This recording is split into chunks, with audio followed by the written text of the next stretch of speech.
Louvado seja o nosso Senhor Jesus Cristo, para sempre seja louvado. Querido irmão, querida irmã, você que tem me acompanhado nessa jornada missionária, te convido mais uma vez a acionar o sininho, a compartilhar. Fazendo sempre isso, o YouTube reconhece a legitimidade dessa bela missão. Na 33ª semana do tempo comum. O Senhor esteja convosco, Ele está no meio de nós. Proclamação do Evangelho de Jesus Cristo, segundo São Lucas. Glória a vós, Senhor. Naquele tempo, Jesus acrescentou uma parábola, porque estava perto de Jerusalém e eles pensavam que o reino de Deus ia chegar logo. Então Jesus lhe disse: um homem nobre partiu para um país distante, a fim de ser coroado rei e depois voltar.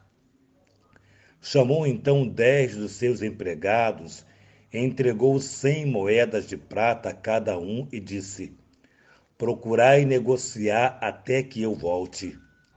Seus concidadãos, porém, o odiavam e enviaram uma embaixada atrás dele, dizendo: nós não queremos que esse homem reine sobre nós. Mas o homem foi coroado rei e voltou. Mandou chamar os empregados, os quais haviam dado dinheiro, a fim de saber quanto cada um havia lucrado.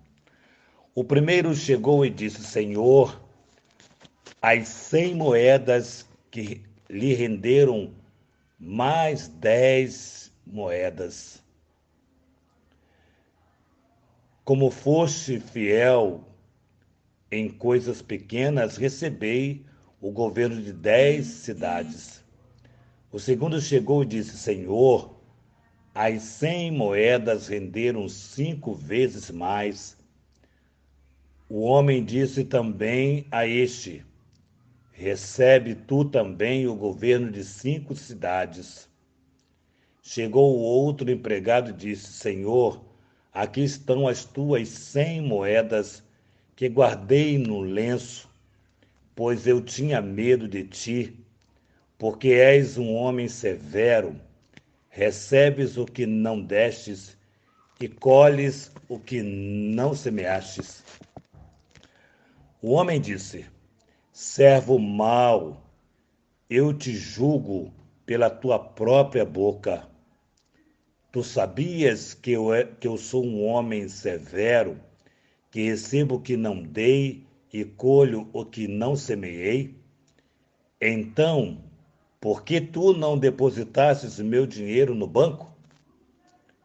Ao chegar, eu retiraria com juros. Depois disse aos que estavam aí presentes: tirai dele as 100 moedas e dai-as àqueles que têm 1000. Os presentes disseram: Senhor, esse já tem 1000 moedas. Ele respondeu: eu vos digo, a todo aquele que já possui será dado mais ainda, mas aquele que nada tem será tirado até mesmo o que ele tem. E enquanto esses inimigos que não queriam que eu reinasse sobre eles, trazei-o aqui e matai-os na minha frente. Jesus caminhava à frente dos discípulos, subindo para Jerusalém. Palavra da salvação, glória a vós, Senhor. Então, amados filhos, é interessante demais esse olhar desse patrão e desse rei, melhor dizendo, que foi destinado para um povo, mas o povo rejeitava claramente o rei, não querendo que fosse coroado. Mas olha só, um ponto aqui importante. Primeiro é o querer de Deus, tá? Embora aquele povo não quisesse que aquele rei fosse o seu representante, fosse o seu rei, ele foi coroado. E agora não adianta mais, né? Desculpa, um adentro, né? Nós já estamos de novo aí dentro de parece uma perspectiva política, e grupo que quer e grupo que não quer, mas aqueles que querem ficarão felizes, aqueles que não querem ficarão infelizes, mas o rei foi posto no controle. Não sei se você entende, mas eu não quero aqui entrar numa esfera política, porque aqui não é o caso. Mas é bem parecido, um pouquinho, tá? Dentro da esfera do querer ou não querer. O rei voltou e foi coroado e acabou. Bom, mas esse rei havia dado 100 moedas para alguns concidadãos e pediu prestação de contas, né? É interessante a prestação de contas. Nós vivemos muitas vezes como se não fôssemos prestar conta a Deus daquilo que nós deveríamos termos feito e não fizemos, e daquilo que fizemos com louvor. Pois bem, e aí chamou o primeiro disse aqui, Senhor, olha, aqui está as 100 moedas que tu destes, eu lucrei e te dou mais 100. O outro também, aqui tem 100, eu lucrei 5 vezes mais, aqui tem o quanto eu lucrei. E o terceiro diz que conhece bem o Senhor. Aqui é que está um ponto muito interessante. Esse terceiro diz assim, olha, Senhor, eu sei que tu és um homem severo e que colhe onde não plantas, é, é, pede de volta o que não deu. Aqui mostra, de fato, um desconhecimento do rei, né? Eu não sei se esse homem ouviu dizer que o rei era isso, o rei era aquilo, o rei era severo, o rei era aquilo outro. Ouviu dizer. Mas a sentença que o rei deu aos dois primeiros foi vantajosa para o rei e vantajosa para aqueles dois primeiros. Então, muitas vezes, veja bem, amados filhos, nós dizemos que conhecemos A ou B ou C, dizemos que conhecemos a Deus, mas esse Deus que tem agido com tanta misericórdia para conosco, isso mostra, depois da ação de Deus, que nós não o conhecemos porque nós dizemos prontamente que nós não merecemos tamanha misericórdia de Deus para conosco. Essa passagem mostra exatamente isto. E aí, veja bem, vai decorrer o texto dizendo o seguinte: olha, servo preguiçoso, não deveria então, já que você diz que eu sou tudo isto, já que você tem certeza que eu sou tudo isso, você não deveria ter posto no banco já o meu dinheiro para que eu recebesse com juro? Ou seja, a graça que Deus nos dá, Deus quer que essa graça se multiplique. Simplesmente Deus quer que se multiplique a graça que Ele nos dá. A graça que Deus nos dá não é para ficar escondida, guardada num lencinho, guardada numa gavetinha. É para ser multiplicada.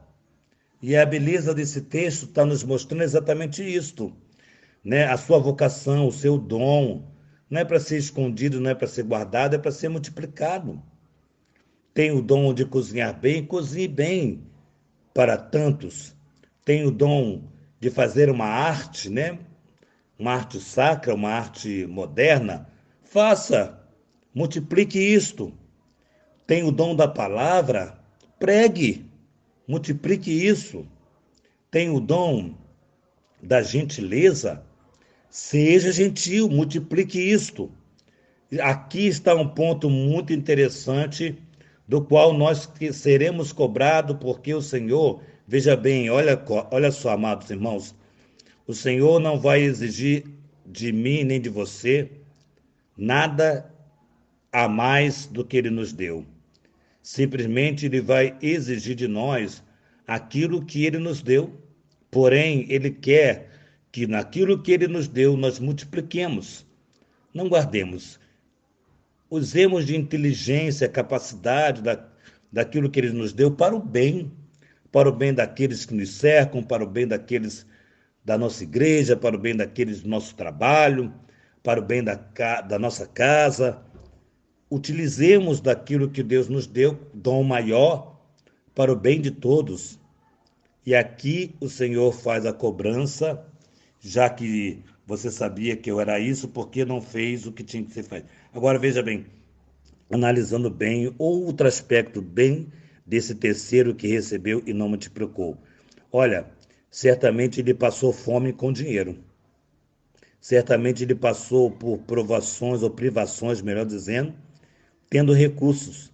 Os outros dois multiplicaram, ou seja, viveram daquilo que o Senhor lhes deu. Esse terceiro não multiplicou, passou por provações, passou por dificuldades com dinheiro, porque guardou no lencinho, como diz o texto aqui. E aí nós nos perguntamos, será que nós estamos passando por provações de tanto talento que o Senhor nos deu e estamos escondendo, nos escondendo? Então hoje é a prova dos 9, tá bom? Vamos fazer multiplicar aquilo que o Senhor nos deu para o nosso bem e para o bem daqueles que nos cercam. Que nossa patrona Santa Faustina nos enriqueça com diário, que a Santíssima Virgem Maria, Rainha do Clero, nos dê a graça de ter a nossa casa para cuidar de sacerdotes, nos dê essa graça. Interceda junto ao seu Filho Jesus, para que consigamos ter o lugar para cuidar de padres. Que São José, esposo da Santíssima Virgem Maria, nos conceda a graça da fidelidade, da obediência, e que nós possamos multiplicar como tu, José, aquilo que o Senhor lhe deu, lhe confiou. O Senhor lhe confiou o seu próprio filho e tu multiplicou em graças de bem tudo aquilo que fizeste a Jesus. Nos conceda esta graça. Em nome do Pai, do Filho e do Espírito Santo. Amém.